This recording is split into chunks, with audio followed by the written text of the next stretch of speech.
Operation بنیان مرصوص کیا ہے اور اس کا کیا مطلب ہے؟ یہ قرآنی نام ہے اور قرآن مجید میں ایک آیت کا ایک حصہ ہے، اور قربان جاؤں اپنی پاک آرمی پر کہ انہوں نے ہندوستان کے خلاف اس آپریشن کا نام بنیان مرصوص رکھا۔ اب بنیان مرصوص کہنے سے ہی اللہ رب العزت 100 نیکیاں عطا فرماتے ہیں۔ اب آپ حیران و پریشان ہوں گے وہ کیسے؟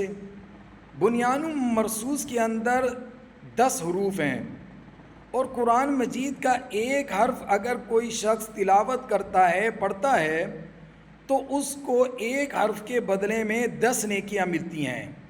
اب 10 کو 10 سے ضرب دیں تو 100 بن جاتا ہے۔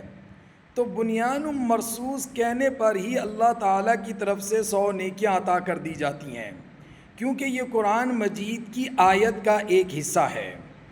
اب آ جائیں، میں آپ کے سامنے قرآن مجید کی وہ آیت تلاوت کرتا ہوں اور اس کا ترجمہ آپ کے سامنے پیش کرتا ہوں۔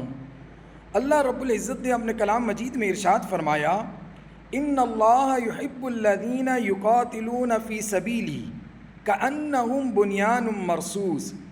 بے شک اللہ تعالیٰ ان لوگوں کو پسند فرماتا ہے جو ظلم کے خاتمے کے لیے اور حق کی مدد کے لیے اس کی راہ میں یوں صف بستہ ہو کر کھڑے ہو جاتے ہیں اور لڑتے ہیں جیسے سیسا پلائی ہوئی دیوار ہوں، یعنی کفار کے مقابلے میں یوں صف بستہ ہو جاتے ہیں کہ جیسے سیسا پلائی ہوئی دیوار ہو۔ سبحان اللہ۔ تو اب ہم کفار کے مقابلے میں، ہماری پاک افواج، پاک فضائیہ، پاک نیوی، کفار کے مقابلے میں ہمارے ساتھ، ہم ان کے ساتھ سیسا پلائی ہوئی دیوار ہیں انشاءاللہ تعالی، اور ہم ان کو مزہ چکھا دیں گے۔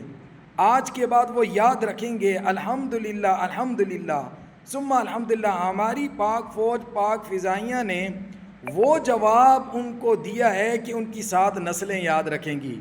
اور ایسا کیوں نہ ہو؟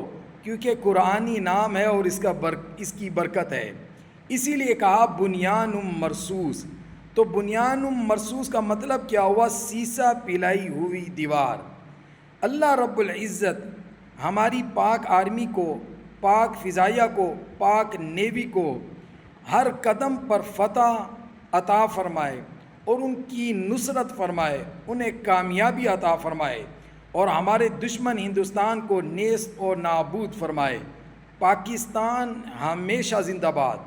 پاک آرمی، پاک فضائیہ، پاک نیوی ہمیشہ زندہ باد۔